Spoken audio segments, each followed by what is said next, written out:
Kệ, à tiếp bên làm nhiêu xí này? À tiếp bên làm nhiêu xí này? Tì chế bên làm nhiêu xí này mà miêu đó, à tiếp bên làm nhiêu xí này? Bà đấy? Visa ka phi ya la lo ya la? Phi ya. Chú xe ka? Đó rồi đi bác của chúng nó thả lại đi bác của tôi à? Đó của chúng nó úp mà phim mẹ suy nhé, đó cả music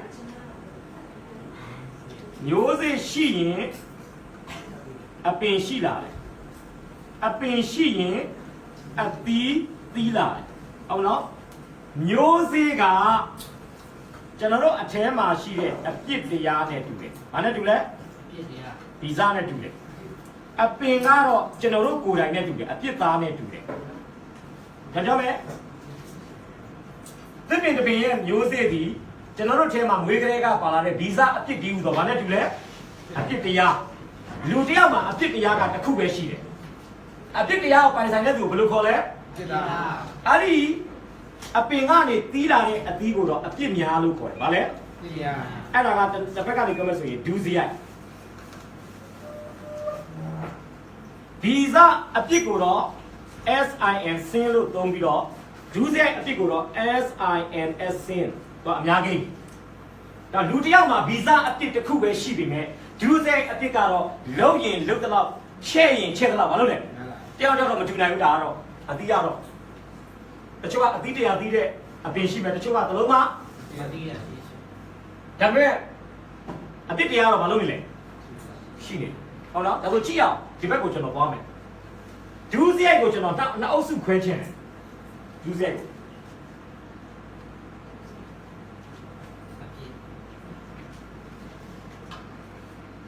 Visa rồi là visa thì của biểu ra.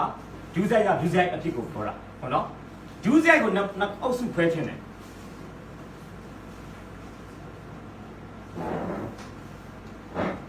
Mà lâu tên là lâu trả lệ chú dễဖြစ်. Cho bà thấy, mà cao là lâu trả. Ta bà đấy? Mà lâu tên là lâu trả, mà cao là lâu trả, bà đấy? Chú dễ. Nào đó khu đó, lâu tên là mà lâu bú. Ta phải cái này bà thấy, cao là mà lâu trả lại bà đấy? Nhận được không? Mà lâu tên là lâu trả lại, chú dễဖြစ်được. Lâu tên, lâu thay tên, lâu ắt đấy ya bú. Mà lâu trả lại bà đấy?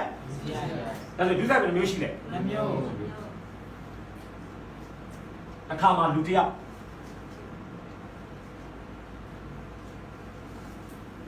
လကုံရက်မှာကုံဒီဝင်ထမ်းဖြစ်တဲ့အတွက်ကြောင့်လစာထုတ်လာလစာထုတ်တော့အိမ်မှာရှိတဲ့သူဇနီးတွေကလည်းဗာမျောပြီးလဲဆိုရင်စံနေဝယ်ရမယ်စီနေဝယ်ရမယ် Wi-Fi ကိုပေးရမယ်မီတာခပေးရမယ်ရေမီတာပေးရမယ်အများကြီးပြအိမ်တော်ရှင်မတွေကဘာလုပ်ရမှာလဲစီစဉ်တွက်ချက်ရမယ်လေဒီပုဂ္ဂိုလ်ကအိမ်ကိုလာစာထုတ်ပြီးတန်းပြန်မလာဘဲနဲ့တနေရာမှာဝင်ပြီးဘောလုံးခွဲဘောလုံးကတလစာအကုန်ပြုတ်သွားတယ်သူက9သိန်းလောက်ရတယ်လို့9သိန်းလုံးကရှုံးသွားတယ်ဗျာဘယ်လိုကျန်လာရင်ဘာဖြစ်ပြီလဲပါပြီဒီများတယ်ဘာလို့ပြီလဲသူမအချီးကျဲပောက်ခွဲမှာသူစိတ်ပြပြနဲ့ပြန်လာတယ်ဖြစ်နိုင်ရင်အိမ်ကိုနောက်ကျမှရောက်ရင်ကောင်းတယ်အဲ့လိုခြေလမ်းကိုဖြစ်နိုင်တယ်တုတ်ဆိုင်နဲ့ရှောက်တယ်အဲ့ချိန်မှာသူ့ကိုကြောပေးပြီးလူတစ်ယောက်ကလေလေးတစ်ချွန်နဲ့လက်ထဲမှာလည်းချွတ်အိတ်အချီလေးကင်ထားတယ်ပလတ်စတစ်အချီအထဲမှာပတ်စံတွေထားလိုက်တာကြည့်လိုက်တော့1000တန်ရော9000တန်ရောပါအဲ့ဒီကအိမ်ပွဲစားအိမ်အယောင်းအဝယ်ဖြစ်သွားတဲ့အတွက်ကြောင့်ပွဲခပါခဲ့တယ်ပွဲခရပါတယ်ပတ်စံကြောက်တယ်5-10သိန်းလောက်ရှိမှာပေါ့ချွတ်အိတ်ထဲမှာ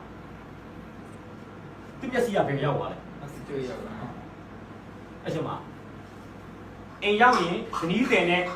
ရင်ဆိုင်ရမယ့်ပြဿနာကိုပြည်လေခြင်းတဲ့အတွက်တော့သူပါစဉ်းစားလိုက်တယ်ရိုက်ပြီးလူမယ်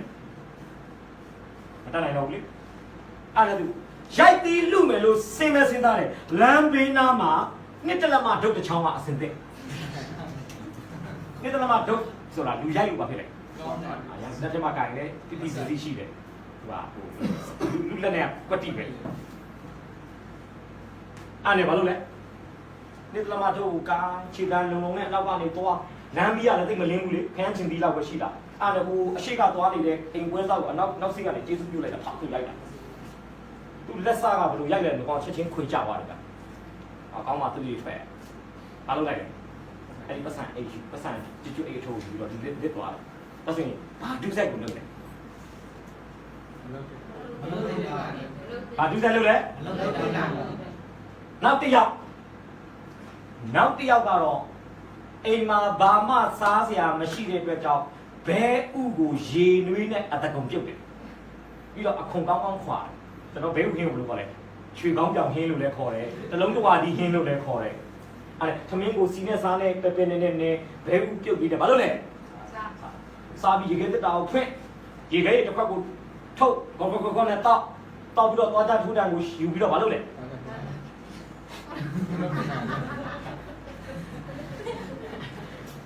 သွားကြကပဲချိန်ထိုးရတာသွားကြချိုးတယ်ဆိုတဲ့အဓိပ္ပာယ်ကငါသွားကြမှာအသားတွေတော်တော်ကိုဘာဖြစ်နေလဲဒါတော့ဘယ်ဟင်းကသွားကြမှာမညတ်တာဒါပေမဲ့သွားကြချိုးရင်လမ်းထွက်ရင်လူအထင်ကြည့်တယ်အကြလေးချိုးပြီးထွက်လာအဲ့တော့ကအရိုက်ခံထားတဲ့အိမ်ပွဲစားကိုတွေ့နေတာဒါလမ်းမှာမဆုံးသေးဘူးညင်းညူနေတယ်တွေ့ရရင်ထဲမှာအရှိကနေကြည့်တယ်အနောက်ဆုတ်ပြီးကြည့်တယ်ဘေးကနေကြည့်တယ်ပတ်လေရိုက်ပြီးတော့ကြည့်တယ်အပေါ်ကမိုးပြီးတော့ကြည့်တယ်ဘာမှမလုပ်လေလေးချုံပြီးပြန်ထွက်သွားတယ်အဲ့တော့ဘဲဥစားပြီးသွားကြထိုးတဲ့ကောင်ကဘာဒုစရိုက်ကိုလုပ်လဲဘာဒုစရိုက်လုပ်လဲဟမ်ဘာလုပ်တယ်လဲဘာလုပ်သွားလဲအားကြောင့်ပြန်ပြောမယ်ဆိုရင်နှစ်တလမဒုံနဲ့သူများနောက်စီကိုရိုက်တဲ့ကောင်နဲ့ဘဲဥရင်းစားပြီးသွားကြထိုးတဲ့လူဒီတယောက်ကမလုပ်တင်တာကိုလုပ်တယ်တယောက်ကလုပ်တင်တာကိုမလုပ်ဘဲနဲ့ဒုစရိုက်ကုမ္ပဏီကြီးကိုတယောက်ရှယ်ယာ90ရာခိုင်နှုန်းနဲ့မလုပ်လိုက်နဲ့ကျွန်တော်တို့လည်းဒီလူနှစ်ယောက်လိုပဲဗျတချို့ကနှစ်တလမအပြစ်တွေလုပ်နေတဲ့အချိန်မှာတချို့ကသွားကြထိုးအပြစ်လုပ်နေတယ်သွားကြထိုးအပြစ်ဆိုတာကောင်းတာကိုသိတဲ့နဲ့မလုပ်တာနှစ်တလမ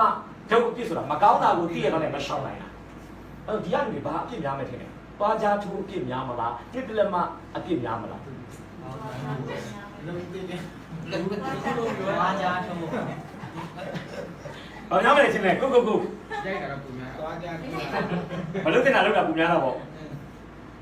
ဟုတ်နော်ဆိုတော့မလုပ်တင်တာလုပ်တယ်လုပ်တင်တာဒါဆိုရင်ကြည့်အောင်နောက်ထပ်ဘယ်နဲ့သွားရအောင်နော်အကြောင်းအရာတစ်ခုကျွန်တော်ပြောင်းရအောင်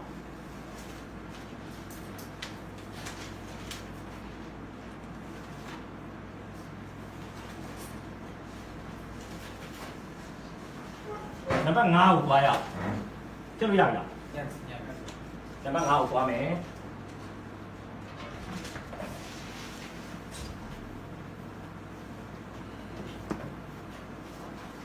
နံပါတ်5မှာလည်းကျွန်တော်ပြောစရာအများကြီးဆိုတော့မနှက်ဖြန်ကူးသွားမယ်နဲ့တူတယ်ဒီနေ့တော့မဖြစ်နိုင်ဘူးเนาะ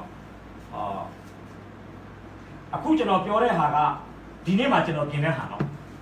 ခုနကတော့နောက်ဆုံးကျွန်တော်ပြောထားတဲ့ဟာမနေ့တုန်းကပြင်ထားတဲ့ဟာအခုတော့ဒီနေ့ကျွန်တော်တနည်းကုန်ပြင်တဲ့ဟာအခုမှကျွန်တော်စပြောမယ့်ဟာဖြစ်တယ်အဲဒါနံပါတ်5မှာအပြည့်အစရိုက်လက္ခဏာများ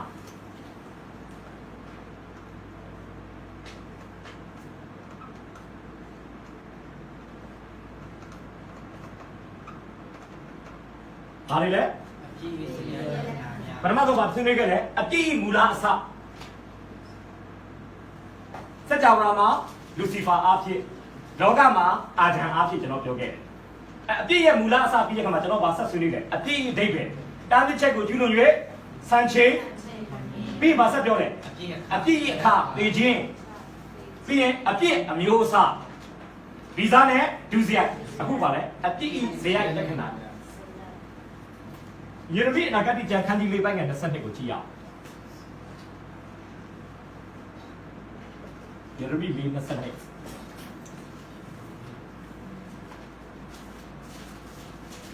ယေရမိ4:22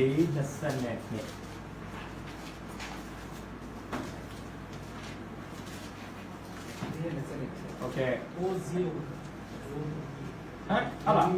ရင်သမီးလေးလေး ကဲစင်စစ်ငါဤလူတို့သည်ထိုင်းမှန်၍ငါကိုမတိကြမိုက်သောသူငယ်ဖြစ်၍ညာမရှိကြမကောင်းသောအမှုတို့၌လည်းလိမ္မာကြ၏ကောင်းသောအမှုတို့ကိုမပြုတတ်ကြ လိုက်ဆိုပေးပါမကောင်းသောမှုတို့၌ မကောင်းသောအမှုတို့၌ လိမ္မာကြ၏ လိမ္မာကြ၏ ဘာဖြစ်လဲ မကောင်းသော တကယ်ပြောချင်တဲ့အဓိပ္ပာယ်ကမကောင်းတာလုပ်တဲ့နေရာမှာကျွမ်းကျင်တယ်လို့ပြောတာဘယ်လိုလုပ်တာလဲအပြစ်လုပ်တဲ့နေရာမှာကျွမ်းကျင်လုပ်တာလူတွေကတော့အောင်းကြတယ်မကောင်းတာလုပ်တဲ့နေရာမှာဘာဖြစ်လဲကျွမ်းကျင်အမှကျွန်တော်ရေးပေးမယ်နံပါတ်အနေဖြစ်မှာပေါ့နံပါတ်ကကြီးလို့ရေးတာဒီအောက်ကနံပါတ်ကကြီးအဲ့ဒါကဘာလို့ဆိုရင်မကောင်းသောအမှုတို့၌လိမ္မာတယ်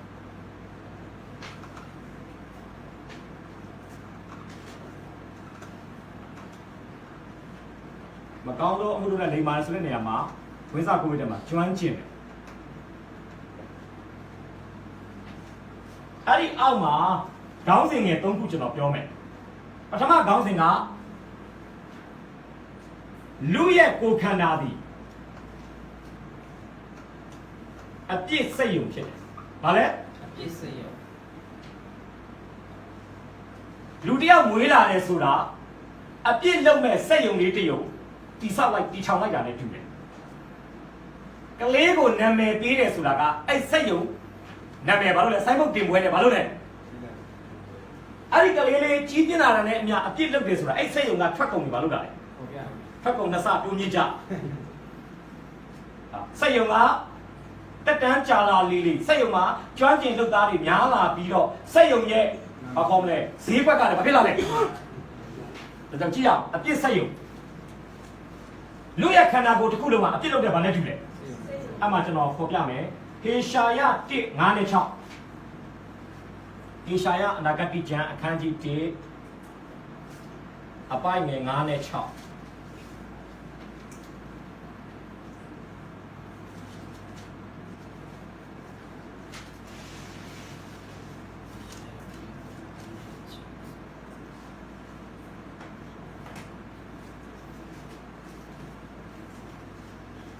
တွေ့ရင်ဖတ်ပြီးပါသူတို့ကိုဘယ်သို့တံပေးရအောင်မည်ဘယ်သို့ခိုင်း၍ဆုံးမရအောင်မည်ဥကောင်းအင်နာတက်ရှိ၏နှလုံးသည်လည်းခွန်အားအင်မရှိခြေတော်အား၌ဥကောင်းတိုင်းဓမ္မခြင်းမရှိဆုံးရှသောအနာကြီးခိုင်း၍ရောင်သောအနာကြီးရဲသောအနာတက်ရှိ၏တောနာများကိုမနှိမ့်မရအဝိနှိမ့်မစီရဘယ်အောင်စီနေမပြောစေရဟုတ်ပြီဦးကောင်းကျမ်းစာဘာပြောလဲဦးကောင်းသည်အနာတက်တက်ဦးကောင်းလို့ပြောတဲ့အရာဘာကိုဆိုလို့လဲဆိုရင်အပြစ်သားတစ်ယောက်ရဲ့စဉ်းစားမှုတွေးခေါ်မှုတွေအားလုံးကအကောင်းဘက်ထက်ဘယ်ဘက်ပဲသွားလဲဆိုးဘက်အဲ့မှာဖြစ်ကြည့်အောင်မိခာနာဂတိကျမ်းမိခာအနာဂတိကျမ်း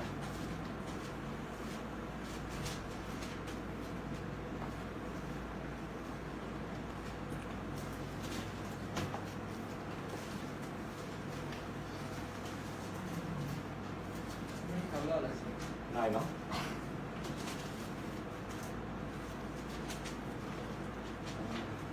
အခန်းကြီးနဲ့ပိုင်းနဲ့တိမိခာနှစ်တိ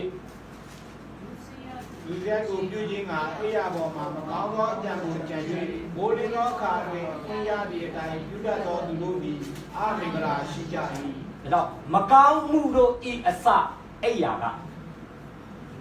အိယာပေါ်မှာအိတ်မပြောရင်သူကဘာလုပ်လဲတောင်တွေးကြောက်ချက်ကောင်းတယ်နော်ဒါဝိပဿရှိဘကိုပြစ်မှားတဲ့ကိစ္စကဒါကတော့အိယာပေါ်ကစတာ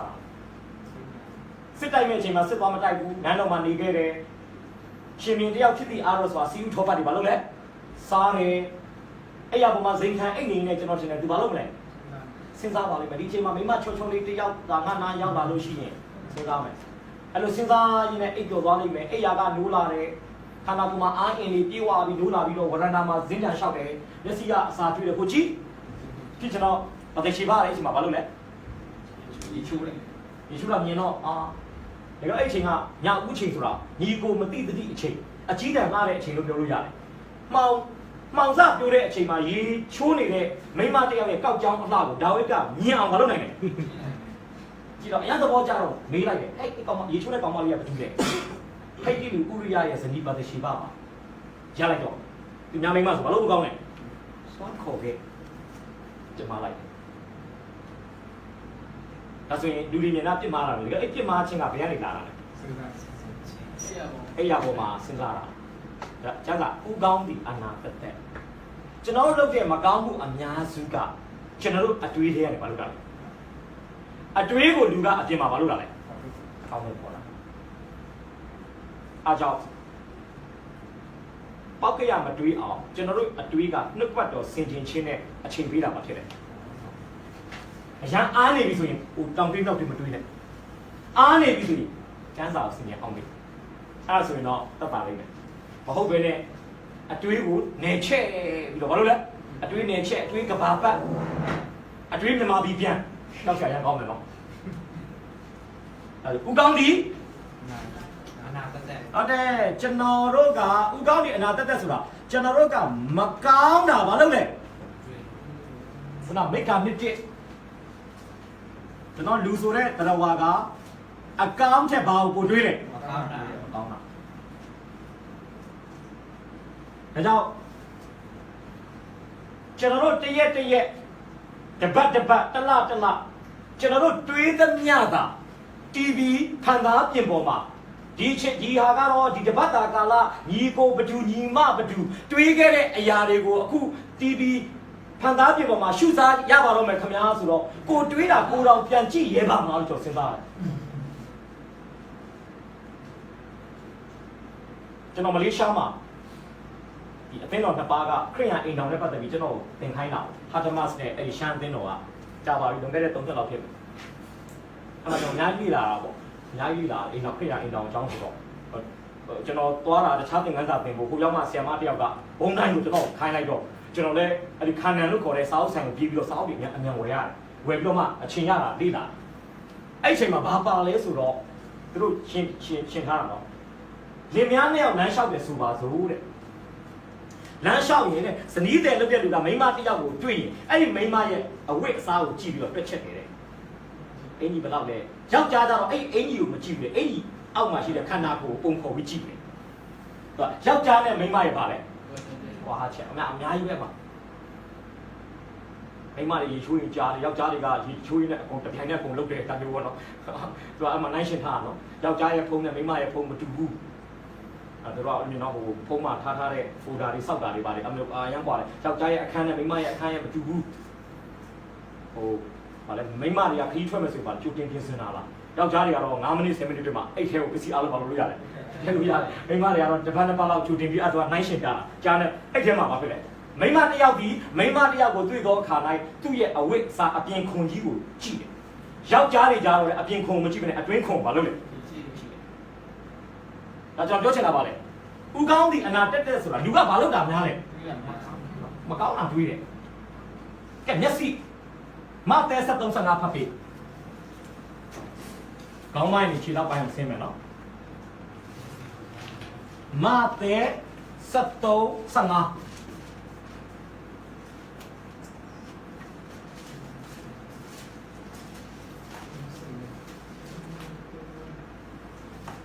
ကျောင်းကဤလူမျိုးသည်မျက်စိမမြင်နားမကြားစိတ်မလုံးမသိအကျင့်မပြောင်းတဲ့သူတို့အနာယောဂကိုငါမငြိမ်းစေရသည့်တိုင်အောင်သူတို့စိတ်ကလုံးသည်ခိုင်းရဲ့ငါသည်ခြိုင်းရဲ့ကိုယ်မျက်စိကိုပယ်ရဲ့ရှိချင်သောကြောသားသည်ဤလူ၌ပြည့်စုံခြင်းကိုရောက်သည်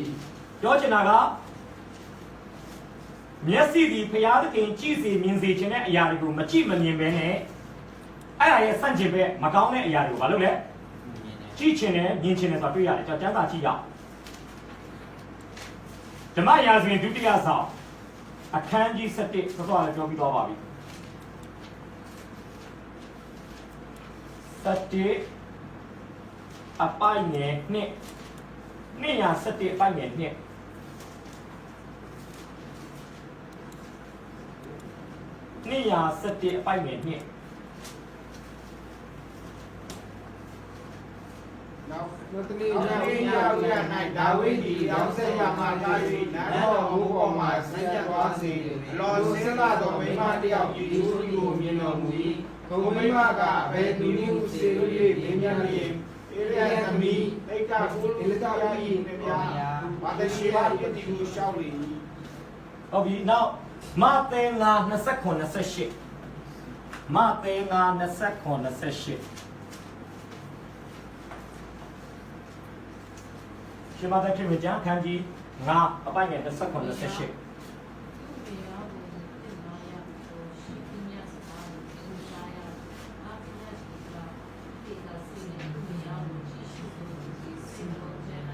ဘာလဲကြည့်တာလဲကိလေသာစိတ်ဆိုမမောတဲ့စိတ်တက်မဲ့တဲ့စိတ်လင်းရှိမရားဆိုတာသိပြီးရင်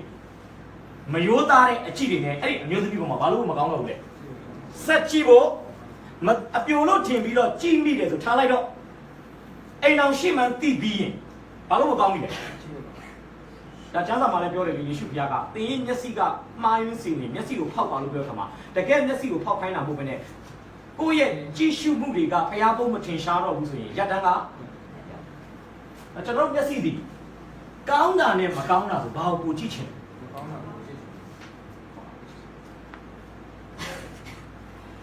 လဲတော့မကောင်းတဲ့ဟာတွေကမျက်စိကနေတစ်ဆင့်ပဲထဲဝင်လာတယ်။ကြောက်တော့ကောင်းတယ်နော်။သူ့ကိုဘာလုပ်လဲ။ပုံထဲမှာမင်းသမီးပုံတွေထည့်ထားတယ်ကမော်ဒယ်ပုံတွေအစတုန်းကတော့ဓာတ်ပုံနောက်ပိုင်းဗီဒီယိုဖိုင်နောက်ပိုင်းဓာတ်ပုံနဲ့လည်းမတင်းနေတော့ဗီဒီယိုဖိုင်နဲ့လည်းမတင်းနေတော့လူအစ်စ်ဖြစ်သွားတယ်။စာတန်းကလည်းဘာလုပ်လဲ။ကောင်းလေးဝင်ပြရစီလေပီးလေးဝင်ပြရစီတော့ဘာလုပ်လဲ။ရှော့မထွက်တယ်နော်ရှော့မထွက်တယ်။ဒါကြောင့်ကျမ်းစာကဘာလဲ။မာနကိုအခွင့်မပေးနဲ့လို့အဲ့ဒါကျွန်တော်ဘာလုပ်လဲတော့တယ်လီဖုန်းမှာ wallpaper တင်မဲ့တင်ကိုမိမပုံကိုယောက်ျားပုံတင်ပေါ့ဗျာဘာလို့မင်းသမီးမင်းသားပုံတင်မှာလဲတော့ပြောပြချင်တာတချို့ဘာလုပ်လဲပတ်စံရေးထဲမှာကို့သားသမီးရဲ့တနာတွေအများကြီးမွေးထားပေးတဲ့ဇနီးတဲ့ပုံမထားပေးနဲ့ကိုရီးယားမင်းသမီးပုံနဲ့ကိုတက်ပုံကိုဘေးချင်းရှင်ပြီးပါလို့ထားတယ်အဲ့ဒါလည်းကြည့်တိုင်းမျက်စိအစာဘာလုပ်လဲမကောင်းဘူးတော့ရှောလမုန်လည်းပြောတယ်လေမျက်စိဒီညီ၍မကုန်တတ်တယ်နားဒီကြား၍ပေါ်သွားတတ်ဆိုတော့ပြောချင်တာကပါလေဥကမကောင်းတာတွေးတယ်မျက်စိဘာလို့ချင်လဲဒါဒေါက်တာဘလီဂရေဟန်ကပြောတယ်မိန်းမတစ်ယောက်ယောက်ျားတစ်ယောက်လမ်းလျှောက်လာတယ်သူလည်းကိုယ့်ကိုကြည့်ကိုလည်းသူ့ကိုကြည့်သူရှိုးကိုရှိုးအဲ့ဒါပြဿနာမဟုတ်ဘူးယောက်ျားတစ်ယောက်ကမိန်းမတစ်ယောက်ကိုတစ်ခါကြည့်တာအပြစ်မဟုတ်ဘူးတမင်လေတန်နေချင်းသိလေတန်နေလိုက်တော့အပြစ်နှစ်ခါကြည့်ရင်အဲ့ဒါချောပြောတယ်နှစ်ခါမကြည့်ပြရစီတဲ့ဆရာကြီးတစ်ခါတည်းနဲ့အဝထိုင်ကြည့်မယ်အနေကုန်ထိုင်ကြည့်စိတ်စိတ်ကြည့်ဖြစ်သွားတော့ဘယ်လိုဘာပြောချင်တာလဲဒါကြောင့်မျက်စိကိုအစာမကျွေးပါနဲ့ကျုပ်ပြောတတ်ပြီကဲကျောင်းဆင်းတော့မယ်ကျောင်းရှိကဟာလာပလက်ဖောင်းမှာထိုင်ပြီးမျက်စိစာကျွေးရအောင်အကျောင်းသူမတွေသွားကြည့်တာကျောင်းသူမတွေစပင်းစီးလာတာထိုင်ကြည့်ကြအဲ့ဒီမှာနေ့လေကျောင်းဆင်းတဲ့အချိန်အလုံးမရှိခိုင်မရှိဘာလို့လဲအဲ့ဒါပဲကြည့်တယ်ဟိုကောင်မလေးချောတယ်ဒီကောင်မလေးချောတယ်ဒါကြောင့်ပြောချင်တာဗါလဲမျက်စိမကောင်းတာကြည့်တယ်မျက်စိကလည်းအပြစ်လုပ်တယ်နံပါတ်3မာသဲ73 55ပဲပြနာကျွန်တော်ရဲ့နာ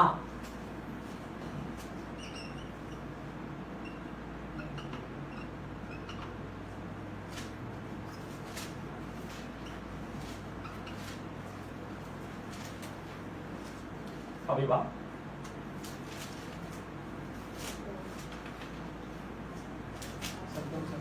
မာသဲ73 55ပဲဟုတ်တယ်ခဏတော့အကြောင်းမူကားဒီလူမျိုးသည်မျက်စိမမြင်နားမကြားစိတ်နှလုံးမသိအကျင့်မပြောင်းလဲသူတို့အနာယောဂါကိုနာမငြိမ်းစေရသည့်တိုင်အောင်သူတို့စိတ်နှလုံးသည်မှိုက်ရဲ့နာသည်ထိုင်ရဲ့ဟိုမျက်စိကိုပိတ်ရဲ့ဖြစ်တတ်သည့်သောစကားသည်လူမျိုးတိုင်းပြည့်စုံစုံရှောင်းတဲ့နှစ်ပတ်တော်သတင်းစကားနဲ့တစုံတယောက်သောသူရဲ့အားနည်းချက်လဲပြုံမှုတွေကိုဖော်ပြတဲ့အတင်းစကားသူကဘာကိုနားထောင်ချင်လဲသတင်းနဲ့အတင်းဆိုဘာကိုနားထောင်ချင်လဲသတင်းကောင်းနားမထောင်ချင်ပါနားထောင်ချင်လဲ ဟိုလူနဲ့ဟိုလူတော့အိမ်အောင်ပွဲသွားပြီသူတို့စီးပွားရေးလုပ်ငန်းဖြစ်သွားပြီသူတို့ကလေးတွေဆံမွေးတစ်ဖုံဖုံကြတယ်ဘာကြိုက်တယ်သူကတည်င်းစိုးကြိုက်တယ်အာမောကြအောင်တယ်သူကသူတို့ကျွန်တော်နားကခန္ဓာကိုယ်ကအပြစ်လုပ်တဲ့စိတ်ကိုဖြစ်ပြီးတဲ့အခါမှာသူများရဲ့တည်င်းကောင်းတွေကိုကြားပြီးမုဒိတာပွားမယ်အစားဘာပဲကြားချင်တယ်ညားရဲ့အိမ်အောင်တွေပြိုလဲတာမြတ်သားသမီးတွေဆိုးတာဟလာဟိုဘယ်လိုခေါ်မလဲသူများနဲ့ပတ်သက်တဲ့တည်င်းဆိုးတွေပဲမလုပ်ချင်တယ်ဒါသူရဲ့တဘာဝတော့အာမောကြအောင်တယ်ဘာမကြားချင်ဘူးလေအောင်မြင်နေတာတာယာဝပြောနေတာဒါမျိုးလိုဘာမလုပ်ချင်ဘူးလေကြားချင်ဆိုတော့ပြောချင်တာကနာဘာပဲကြားချင်လဲမကောင်းတာကဲမြန်မာလေးသွားရအောင်ယေရမိ33ဟေရှာ48လေး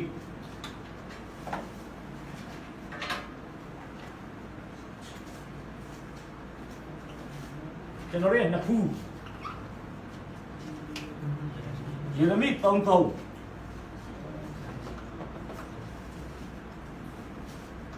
ဟေရှာယ48အပိုင်နဲ့4 sorry ဟေရှာ48လေးအကြည့်ရအောင်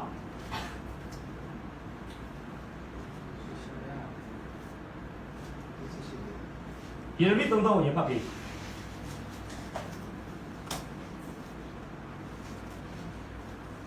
မိုးခေါင်လေးနမိုး နောက်မိုးကံအောင်မရတော့လဲတင်းဒီပြည်ရသာကမှုရှိ၍ရှက်ချင်းသဘောကိုပယ်ရှားပြီး ကဲဘာနှစ်ဖူးလဲ ပြည်ရသာ နှစ်ဖူးပြောင်းတဲ့လူတွေကကိုကြံဖန်ပြီးချီးကျူးတယ်ငါကမဟာနှစ်ဖူးပိုင်ရှင်ဆိုတော့ကျမ်းစာတော့ဗာပြောတယ်မဟာနှစ်ဖူးလို့မပြောဘူးပြည်တစားဘာကိုပြောချင်တာလဲမျက်နှာပြောင်တိုက်တာကိုပြောတာပြည်တစားကြီးကြည့်လိုက်ချက်တက်လားချက်တက်လားပြည်တစားဆိုတာအရှက်မရှိမှမလုပ်လို့ရတာလေစာဘူးလားသူကပြောအဖြစ်သားတွေလည်းအဲ့တိုင်းပဲဘာမရှိဘူးလေ ပြည်ရသာ ဟုတ်တယ်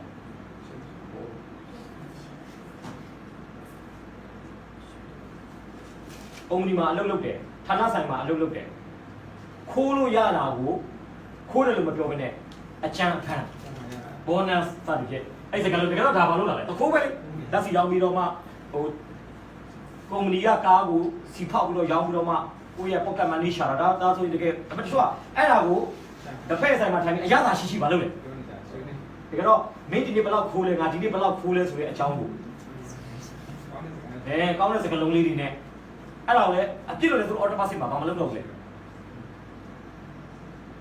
ဆိုတော့ကျွန်တော်ပြောချင်တာကတချို့လည်းကျွန်တော်ကြားဖို့တချို့အမျိုးသမီးတွေဆိုရင်ပြိုင်စရာရှားလို့ဘာပြိုင်လဲငါယောက်ျားဘယ်နှယောက်နဲ့ APP နင်ရောယောက်ျားဘယ်နှယောက်နဲ့ APP လဲဒါမျိုးဘာလုပ်လဲ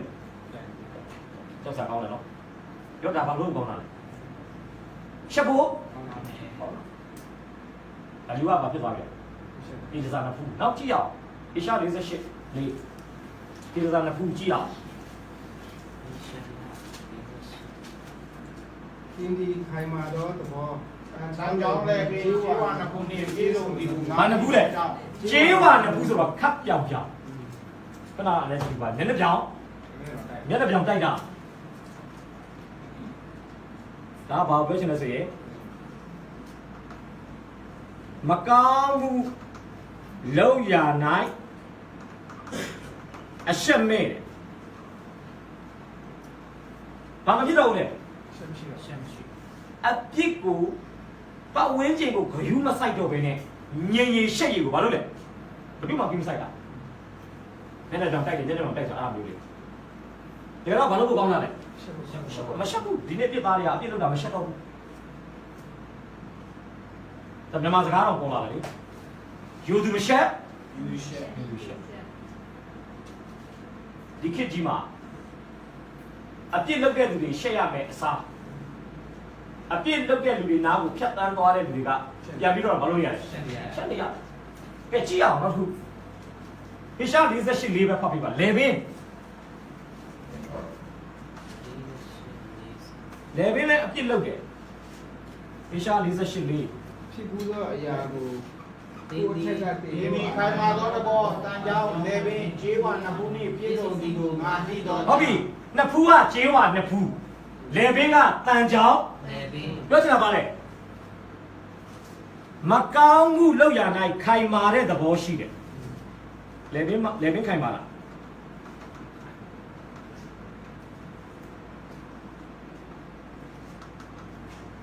ကျန်တာမှာအစ်တေတောင်လူမျိုးဘုရားခင်ကပြောလေလေပင်ခိုင်မာတော့အမျိုးမှားမှန်းသိတယ်အမှားကိုမပြင်ဘူးဘာလို့လဲလေပင်မာနဲ့ဆက်လုပ်တာဘယ်တော့မှဂန်းငယ်ကူမခွေးဘူးတရားစီလည်းပြန်မလာဘူးဘာလို့လဲ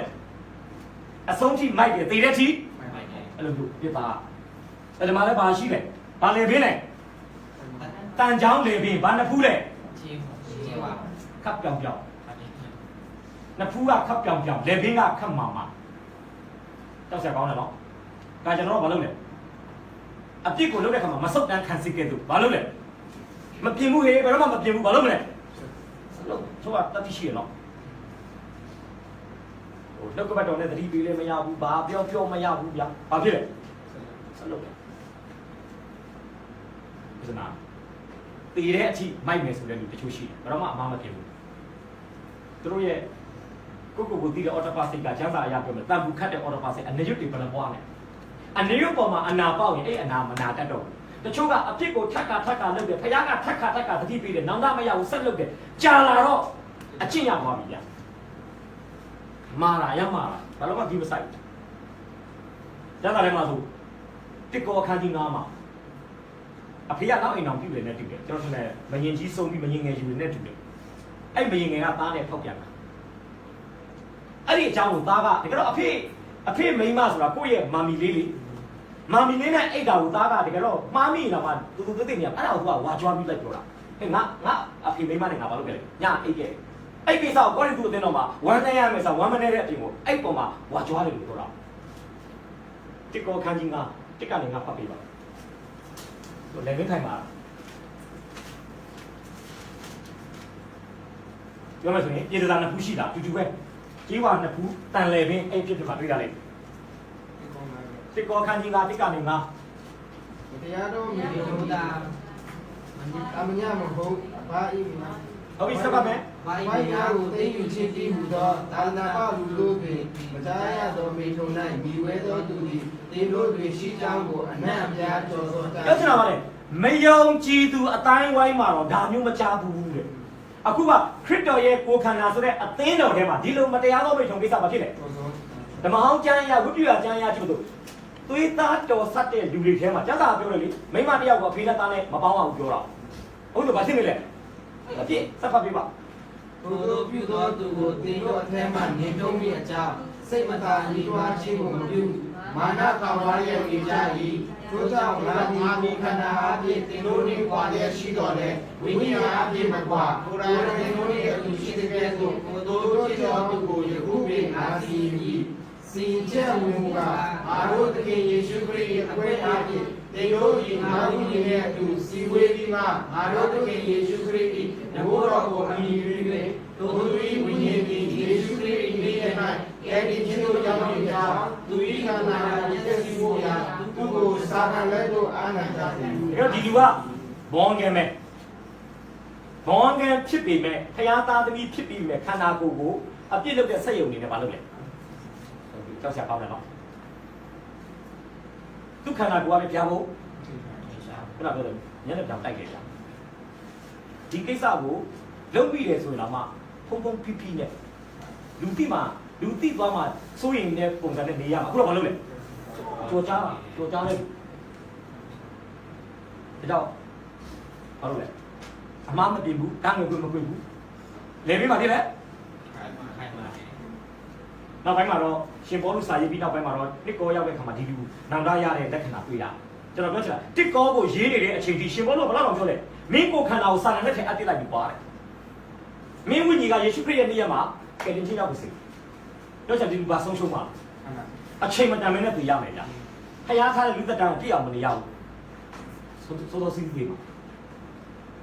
ဘာလို့လဲခန္ဓာကိုယ်အပြစ်လုပ်တဲ့စိတ်ယုံနေတယ်ဘာလို့လဲသုံးတာ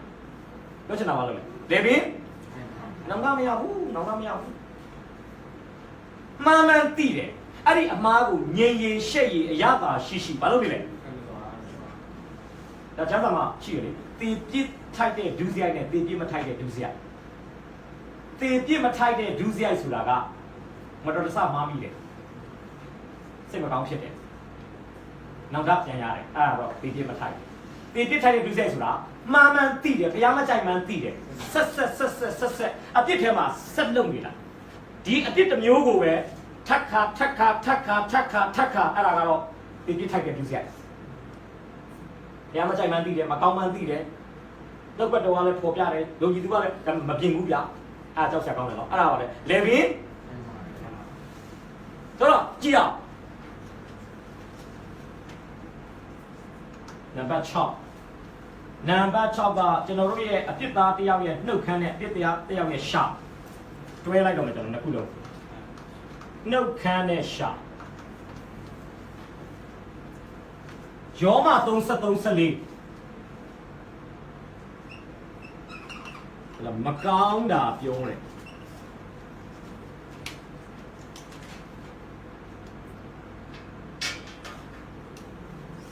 ယောမ3:13-14ရှင်ယာကုပ်ဩဝါဒစာအခန်းကြီး3:6ကနေ10တစ်ဖက်ကြည့်တော့ယောမ3:13-14သူတို့ဤလည်းကြောင်းဒီဖွင့်ထားသောတင်ကြိုင်တွင်ဖြစ်၏သူတို့သည်ရှာနှင့်လက်စားတတ်ကြ၏သူတို့နှုတ်ခမ်းထဲမှမွေဆိုးအစိတ်ကောက်ရှိ၏သူတို့နှုတ်သည်ကျင်းစေသောစကားဉာဏ်သောစကားနှင့်ဤကွာရပြီကဲကျမ်းစာဘာနိုင်ထားလဲအစိတ်ရှိတဲ့မွေတကောင်ရဲ့ပါဇက်နဲ့အပြစ်သားတဲ့ပါဇက်ကိုနှိုင်းရှင်ထားတယ်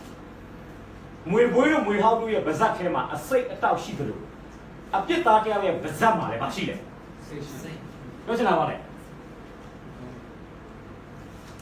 နှစ်လက်မလောက်ရှိတဲ့ကျွန်တော်တို့ရဲ့ရှာဟာ6ပေလောက်ရှိတဲ့လူတစ်ယောက်ကအလဲပါလို့ရတယ်ဖူးရကြောက်စရာကောင်းတယ်နော်ကျမ်းစာမှာတော့ဘာတွေ့ရလဲ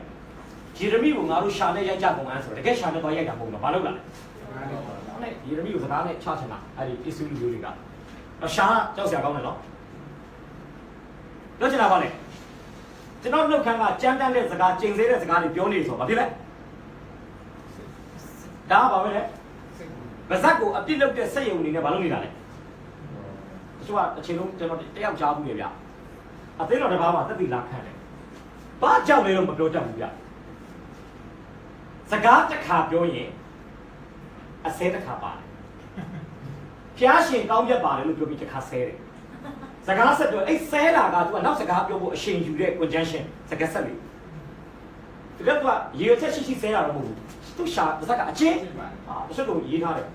15ခါဆဲပြီး16ခါ18ခါသူတက်တည်တစ်ခါခံရင်အဆဲတွေအများကြီးပါတယ်အမေရိကန်လူမျိုးဆို F net ပြောတာပါနော်အဆဲပါသူတို့ကနေ့စဉ်သုံးစကားဖြစ်တယ် F မပိုင်စကားမပြောတတ်တော့ပြောချင်တာပါလေပါဇက်ဘာလို့လဲတကယ်စိတ်ညစ်ပတ်ဒီတညစ်ကြီးညစ်ပတ်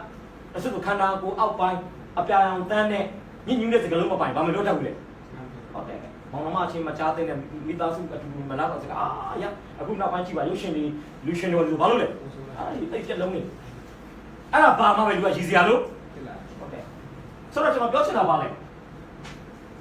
လောက်ခံကမကောင်းတာကိုမလုပ်တော့ဝါသနာပါလေနားကမကောင်းတာကြားချင်းဆိုလို့ပါဇက်ကလည်းကြမ်းတမ်းသောစကားကျင်စေတဲ့စကားတွေဘာလို့ရှင်လဲနောက်ရှာကြည့်အောင်ဒါကုတ်360ဟောဒီပါရှာရဲ့စွမ်းအား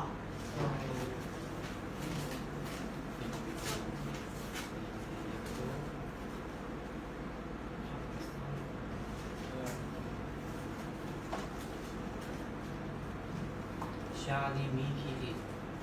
လူစရာ၏လောကလည်းဖြစ်၏ဘုဒ္ဓနှင့်ဒီရှာဒီငါတို့၏အင်္ဂါတို့တွင်တည်၍ကိုယ်လုံးကိုညှဉ်းညူးစေ၏ဇာတိဆက်ကိုလည်းရှုတတ်၏မိမိဒီရဲ့မိရှုခြင်းကိုခံရရှိ၏ကာယမျိုးနှင့်ငယ်မျိုးတွားတတ်သောတိရစ္ဆာန်မျိုးငါမျိုးတို့ကိုလူမျိုးတို့ဒီအောင်တတ်သည့်တိုင်အောင်ခဲ့ပြီရှာကိုကအဘယ်သူမဆိုမအောင်နိုင်မဆုံးနိုင်သောအဆိုးညစ်ဖြစ်၏ဒီစီတတ်သောအစိတ်တောင်းနှင့်ပြည့်စုံ၏ငါတို့ဒီရှာဖြစ်ခမည်းတော်ဘုရားသခင်ကိုကောင်းကြီးပေးတတ်ကြ၏ဘုရားသခင်၏ဘုံကံတော်နှင့်အညီမှန်စင်သောလူကိုရှာဖြစ်ကြည်တဲ့တတ်ကြ၏ဟုတ်ရပြီ မွေမှာရှာနှစ်ခွရှိတယ်လို့လူမှာလည်းရှာတစ်ချောင်းသေးပါပြီမဲ့ရှာကအလုံးနှစ်ခုတကယ်နဲ့ပါလို့လေဒီရှာနဲ့ပဲဖျားကိုကောင်းကြည့်ပေးတယ်ဒီရှာနဲ့ပဲဘုရားသခင်ပုံသဏ္ဍာန်တော်နဲ့ညီဖန်ဆင်းတဲ့လူကိုဆဲတယ်အဲကြောင့်လူဟာဘာနှစ်ခွရှိတယ်ကောင်းတာပြောလဲဒီရှာပဲဆဲရင်လည်းဒီရှာဘုရားเจ้าမှာဂုဏ်တော်ချီးမွမ်းတဲ့ဒီရှာပဲရက်ွက်ထဲမှာအတင်းတုပ်လဲဒီရှာတော့ဒါဆိုပြောမယ်နောက်ခန်းနဲ့ရှာဒီဘာလို့လဲမကောင်းတာကဲနံပါတ်9ကျွန်တော်ကျမတို့ရဲ့နှလုံးသားယေရမိ7:9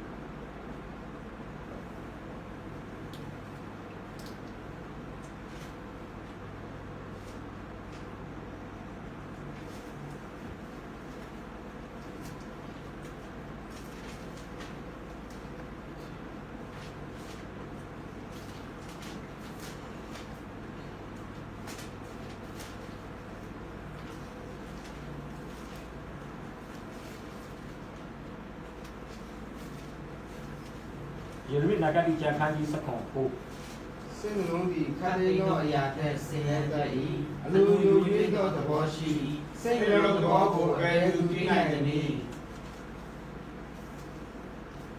လူရဲ့အသက်တာမှာခန္ဓာကိုယ်မှာရှိတဲ့အင်္ဂါအစိတ်ပိုင်းတွေမှာနှလုံးသားကဘာဖြစ်ဆုံးလဲ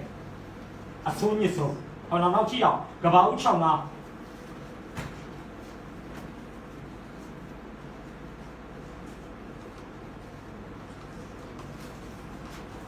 နှလုံးသားကမကောင်းတာကြံစီတယ်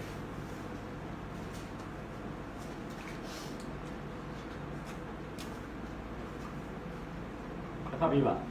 မြေကြီး ဒီဒီပေါ်မှာလူပြည့်ကြီး၍သူ၏စိတ်နှလုံးအကြံရှိရှိရတော်သည်အစင်မပြတ်ဆိုညစ်ခြင်းတသက်ရှိကြောင်းကိုဘုရားသခင်ပြည့်ညတ်တော်မူလေ လိုက်ဆိုပေးပါသူဤစိတ်နှလုံး သူ၏စိတ်နှလုံး အကြံစီ အကြံစီ ရှိသမျှတို့သည် ရှိသမျှတို့သည် အများစုလို့ပြောလားအချို့လို့ပြောလားအနည်းငယ်လို့ပြောလားရှိသမျှလို့ပြောလား ရှိသမျှတို့ လိုက်ဆိုပေးပါအစင်မပြတ် အစင်မပြတ် စိုးညစ်ခြင်းသက်သက် ဆိုးခြင်းခြင်းသက် ရှိကြောင်းကို သိကြပါ ဘုရားသခင် ဘုရားသခင် သိမြင်တော်မူလေ သိမြင်တော်မူလေ အကြံစီရှိသမျှဟာတခါတလေမဟုတ်ဘူးအစင်မပြတ်အချိန်တိုင်းနိုင်တိုင်းလို့ပြောတာပြီးရင်စိုးညစ်ခြင်းအသင့်အတင့်လို့မပြောဘူးစိုးညစ်ခြင်းသက်သက်တရားမှတရားဟိုကြံစီတာလည်းရှိသမျှကြံစီတဲ့အချိန်ကလည်းအစင်တစ်ဖြစ်ကြံစီတဲ့ပမာဏကလည်းစိုးညစ်ခြင်းဘာကောင်းသေးတယ်နှလုံးသားဒါဘာလဲမကောင်းတာကဲနံပါတ်8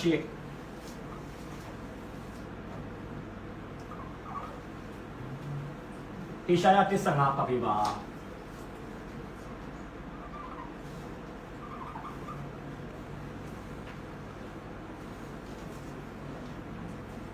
ဟေရှာယ15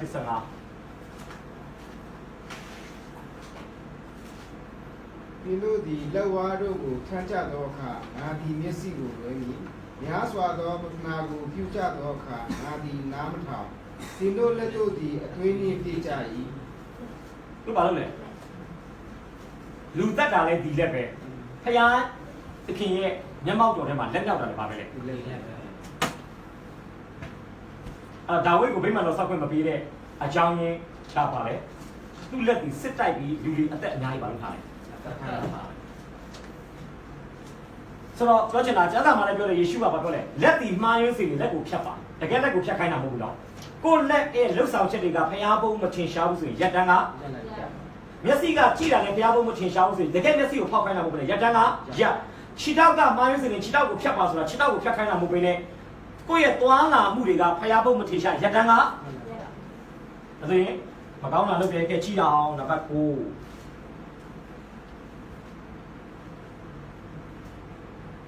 တုတ်တန်16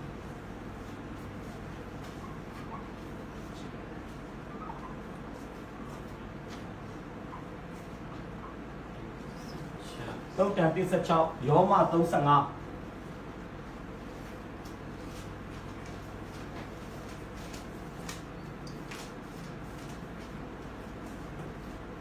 ကျောင်းကသူတို့ခြေစီယူစီယာကိုပြရသူဒီလူတက်လူတက်ချင်းကလေးလေး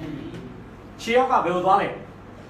ယူဆဲပြတာဆိုဒါပေမဲ့ခြေလို့ပြောတဲ့အခါမှာတကယ်ခြေတော့ကြီးပဲပြောတာမဟုတ်နဲ့ အဲ့ခြေဆိုတာတကူလုံးကိုကိုစားခြေသားပါခန္ဓာကိုယ်ကြီးကိုဘာလို့သွားတာလဲပြောသွားတာလေဟုတ်ပြီယောမ35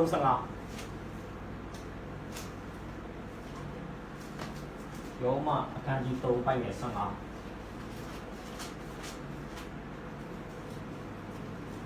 သူတို့ခြေဒီသူအတော့ကိုတတ်ချင်တာဒီမြန်ကြီး ဟုတ်လားသူတို့ခြေဒီလူသက်ကိုတတ်ခြင်းက လင်းမြန်ပြီး မကောင်းတာလုပ်တဲ့နေရာမှာခြေတော့ကိုအသုံးပြုတယ်လို့ကြားစာပြောချင်တာဖြစ်တယ်ဆိုတော့အခုကျွန်တော်ဒီမှာဒီဆက်တော့ခြေပွားကနေဥကန်းတိုင်အောင်အနာတက်တက်လို့ပြောတဲ့အခါမှာခြေဆုံးခေါင်းဆုံးလူခန္ဓာကိုယ်မှာရှိတဲ့အင်္ဂါအစိတ်ပိုင်းတွေကဘာလို့နေလဲဒါကြောင့်လူရဲ့ခန္ဓာကိုယ်ဒီအပြည့်လုပ်တဲ့စိတ်ရုံဖြစ်တယ်နားရဲ့ထွက်ကုန်တွေရှိတယ်မျက်စိရဲ့ထွက်ကုန်တွေရှိတယ်ပါးစပ်ရဲ့ထွက်ကုန်တွေရှိတယ်လက်ရဲ့ထွက်ကုန်ခြေထောက်ရဲ့ထွက်ကုန်နှလုံးသားရဲ့ထွက်ကုန်ဘာလို့လဲအများကြီးပဲဒါလူရဲ့ခန္ဓာကိုယ်ဒီအပြည့်လုပ်တယ်ဗာလဲ စိတ်ရ မနှက်ပြန်ကြရင်ကျွန်တော်ဗာဆက်ဆွေးနွေးလဲဆိုရင်နှစ်ခုကြံတယ်အပြည့်လုပ်ပုံပြီးရင်အပြည့်ထွက်ကုန်ကျွန်တော်အပြည့်ထွက်ကုန်က3မျက်နှာလောက်ရှိရနော်ကျွန်တော်တော်ပြောယူပါမကတော့တော်ပြောယူပါဆိုတော့ဒီနေ့သင်ခန်းစာကိုဒီကုန်းချုပ်မယ်ဆိုရင်ဒီနေ့ကျွန်တော်ဗာဆွေးနွေးခဲ့တယ်ပြန်သွားရအောင်မနေ့ကဆွေးနွေးခဲ့တာကအပြည့်ရဲ့မူလအစနဲ့အပြည့်ရဲ့အဓိပ္ပာယ်ဒီနေ့ဗာဆွေးနွေးမယ်အပြည့်အခနဲ့အပြည့်အမျိုးအစားပြီးရင်အပြည့်အပြည့်ရဲ့ဇယိုက်အပြည့်ရဲ့ဇယိုက်လက္ခဏာအောက်မှာခေါင်းစဉ်ငယ်3ခုရှိတဲ့ထဲမှာပထမခေါင်းစဉ်ငယ်ဖြစ်တဲ့အပြည့်ဤစက်ယုံမနဲ့အပြည့်စက်ယုံမနဲ့ဘာကြရင်အပြည့်လုတ်ပုံနဲ့အပြည့်ထွက်ပုံအဲ့အပြည့်စက်ယုံကဘယ်လိုအပြည့်လုတ်နေလဲပြီးတော့အဲ့အပြည့်စက်ယုံကဘာထွက်ကုန်လဲစက်ယုံရှိရင်ထွက်ကုန်ရှိတယ်ဗျဒီနေ့တော့စက်ယုံပြောသွားပြီစက်ယုံမှာရှိတဲ့ဒါပြောမှသူ့ရဲ့စက်ရန်တရားကြီးပေါ့ဗျသူရဲ့ခွေးသွားစိတ်တွေပဲပြောမလားသူရဲ့ engine power မနေ့ကညရင်မလုပ်မယ်အဲ့ဒီထွက်လာတဲ့ဟာတွေအဲ့ကျွန်တော်အသေးစိတ်ပြလာလို့ပါလိမ့်မယ်ရောက်တိုင်းမှာဘုရားရှင်ကောင်းပေးပါစေခဏလေးစုကြောင်းရဘုရားရှင်ဒီနေ့ကိုရောကိုချစ်တဲ့ကိုရောသားသမီးတွေနဲ့နာမတော်၌ဆူယုံပြီးတော့မှနှုတ်ကတော်သူကလိလာပဲပေးသောကြောင့်ကျေတော်ကိုချီးမွမ်းပါတယ်အပြစ်သားတယောက်ရဲ့စိုးရွားတဲ့အခြေအနေကိုနှုတ်ကတော်ကအလင်းပြတဲ့အတိုင်းသားလို့ဒီလိလာခွင့်ရပါတယ်မနေ့ကမှလည်းအပြစ်သားတယောက်ဟာ